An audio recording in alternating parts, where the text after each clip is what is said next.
Yeah, I'll react to that, sure. Hi, guys.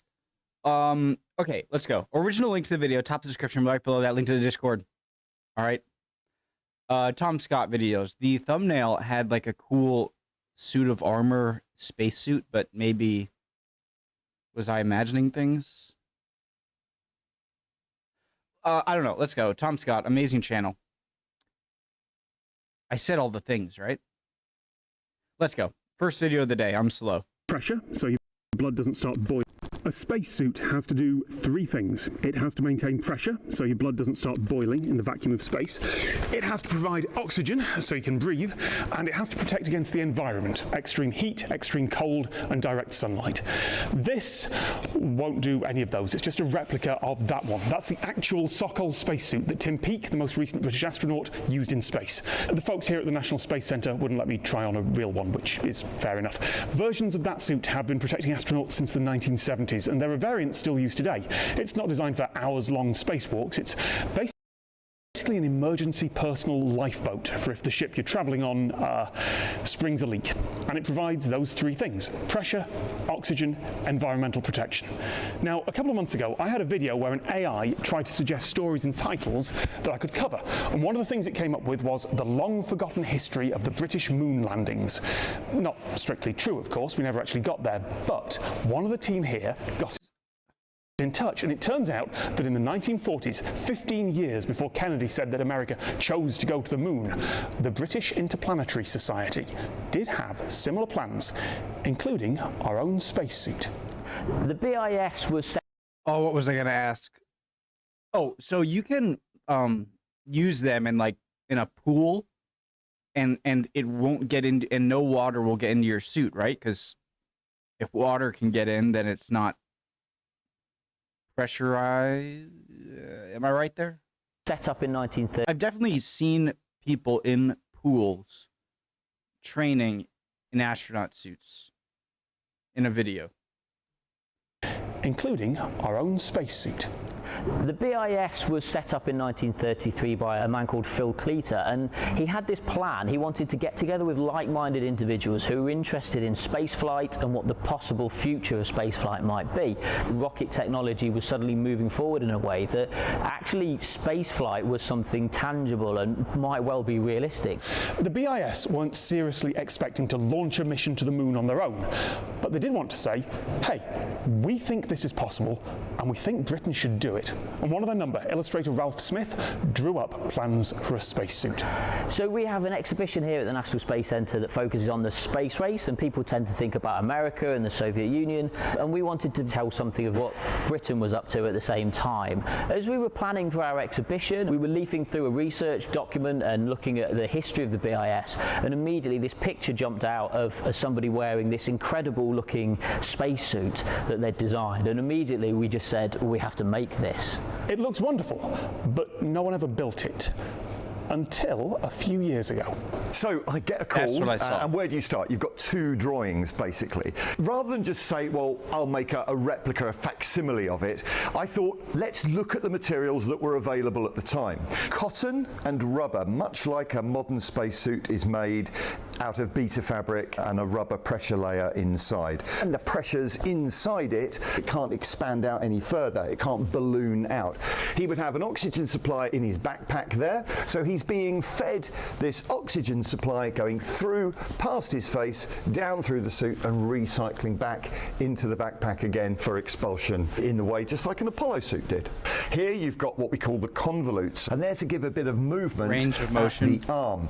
And right up here you've got cloth of silver. If he's getting cold on the surface of the moon, he can then pull this cape around him, and now any heat that's radiating out from Will it act as like an oven? Or pull this cape around him, and now any heat that's radiating out from the suit, he can then trap that heat in, and it reflects the heat back into the body That's again. cool. So these little pins here, they are in fact little standoff mushrooms, so when the cape is hanging over them, there's a gap between the surface of the suit and the surface of the cape, and that gap of vacuum means there's no physical thermal transfer from the suit out into the vacuum of space. You'll have noticed that you guys ever realize, like, when you're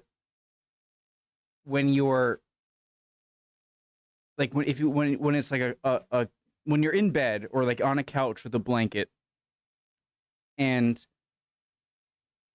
it's sometimes it like if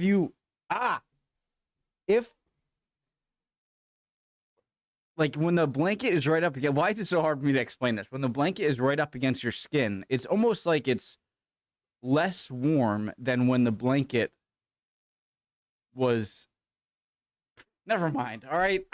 Okay. On the front of his chest, he's got this rather strange device here. This is an airlock. Imagine the circumstances. You're on when the blanket was kind of insulated by air a little bit before it touched the skin, it's almost like the air acts as a blanket. Never mind. Surface of the moon. This from the suit out into the vacuum of space. You'll have noticed that on the front of his chest, he's got this rather strange device here. This is an airlock. Imagine the circumstances. You're on the surface of the moon. You find an interesting rock. You open the airlock. You put the rock into the airlock. You close the airlock. Now you withdraw your arms inside the suit through these exceptionally large holes here, and using that long front, you can examine that rock that you've just taken off the lunar That's so cool. surface. But you'll also notice there is a shooting stick, and it gives you a walking stick cum seat. You get tired on the surface of the moon, you open the seat part of the shooting stick, and you sit down. They've kind of thought of everything, really. So how do you build something like this and stay to those 1940s techniques? We turned to what would have been available at the time, even to this silver finish here on the helmet. And in fact, the people we went to get this vacuum plating done, they were an original company that would have been doing the original if it had ever happened. And in fact, when we took the helmet into them, they said, oh, well, we finally got to do it then. There's newsreel footage. I thought that was Dan Snow for a sec. I almost said Jon Snow. Oh, what was I gonna ask? Oh, you know how like humans have only been to a planet or a moon, our moon, where the gravity is less than on the Earth, right? And the same would be for Mars, so that our next goal of landing on somewhere is still going to be a bit less gravity. But how would you make a spacesuit adapted for a higher gravity environment of a planet that's a bit larger than Earth? Just theoretically, would you like put braces inside the suit to make it so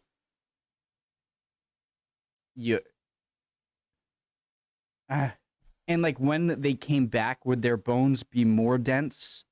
Because I know like when people come back from long space flights, the bones themselves kind of lose density. Anyways. Footage from the 1940s, which says the BIS estimated £500,000 to send someone to the moon.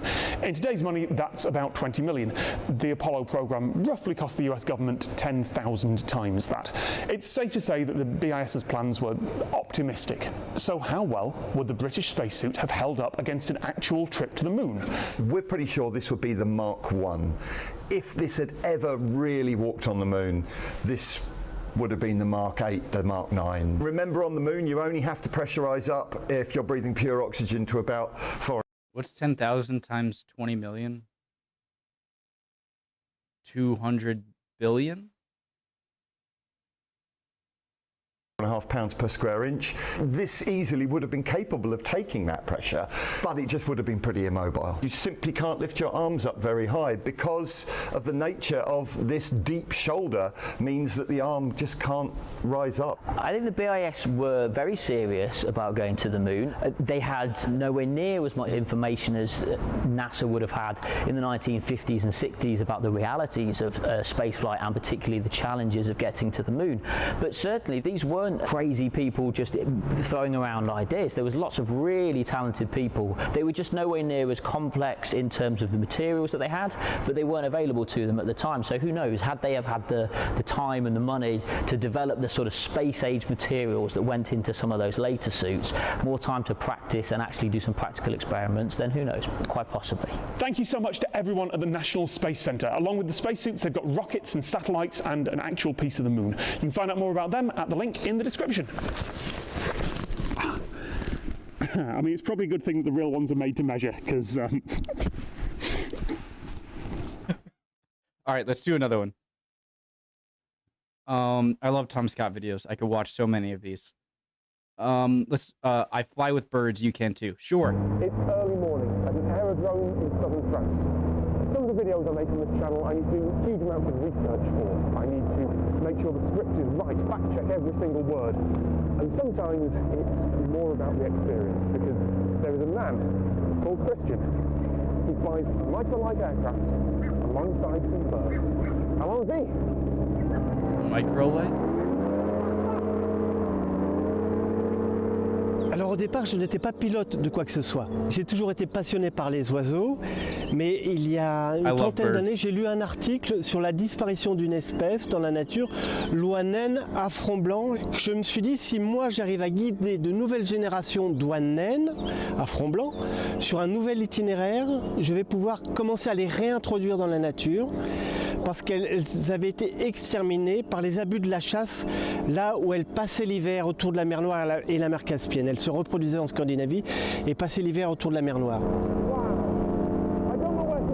Et nous l'avons fait en 1999 avec ma femme, avec 33 oies naines qui nous ont suivis sur un long trajet depuis le nord de la Suède jusque sur un site d'hivernage au Nord de la Suède. North of Sweden. Nord de la Suède.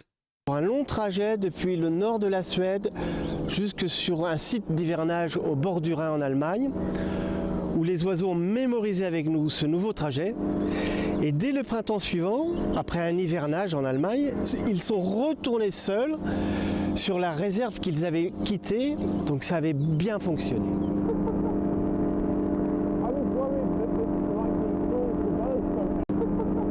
Sur la réserve qu'ils avaient quittée, donc ça avait bien fonctionné.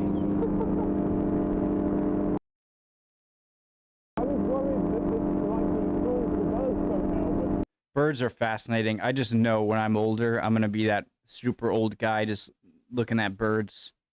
And I'm fine with that.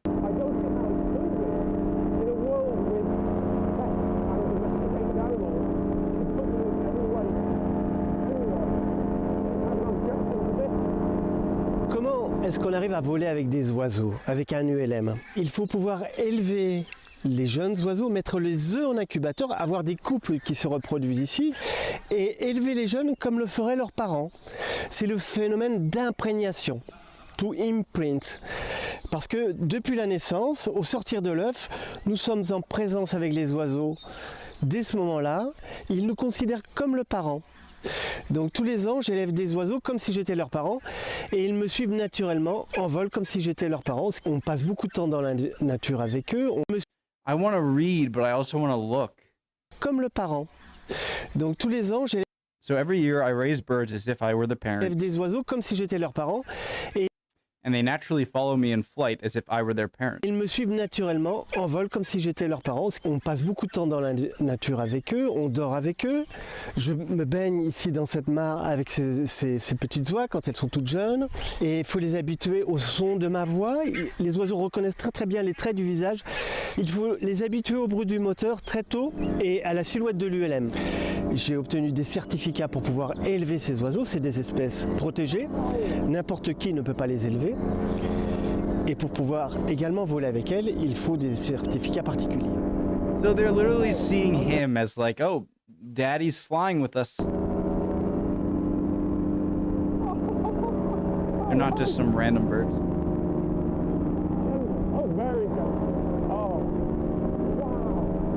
Je vole presque tous les jours avec les oiseaux, quand le temps le permet évidemment. Il ne faut pas que le vent soit trop fort, il ne faut pas qu'il pleuve de trop, quoi.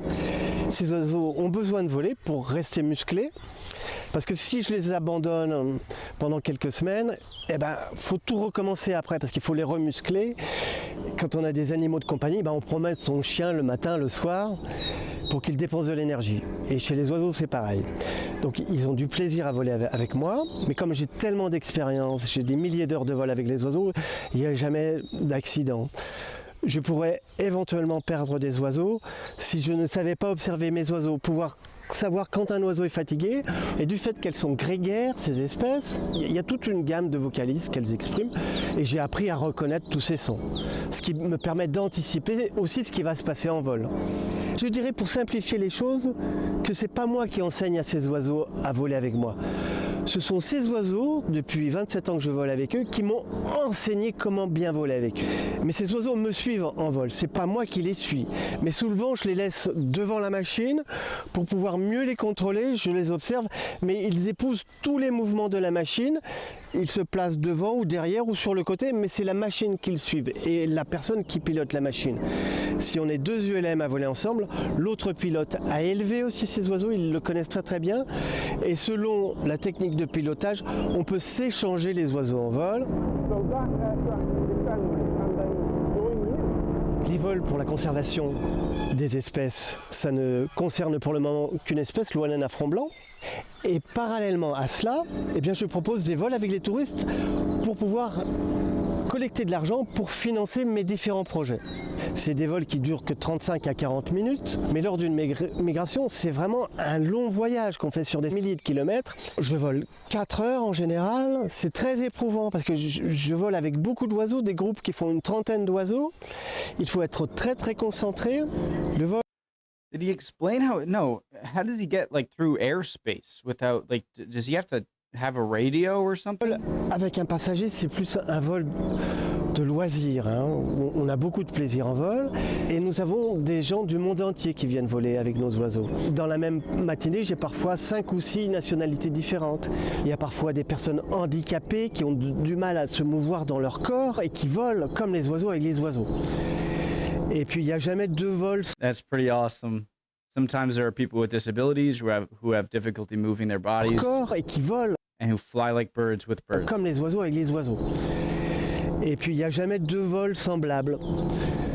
Les oiseaux sont différents selon l'aérologie, selon le tempérament du passager. C'est un devoir pour moi de communiquer auprès du public la nécessité de devoir protéger ces oiseaux. Depuis que je vole, je n'ai toujours volé qu'avec des oiseaux. Si je n'ai pas d'oiseaux en vol, je m'ennuie. Wow! Christian, thank you so much. Merci beaucoup. You're welcome. Incroyable. Merci beaucoup. Is beaucoup very much?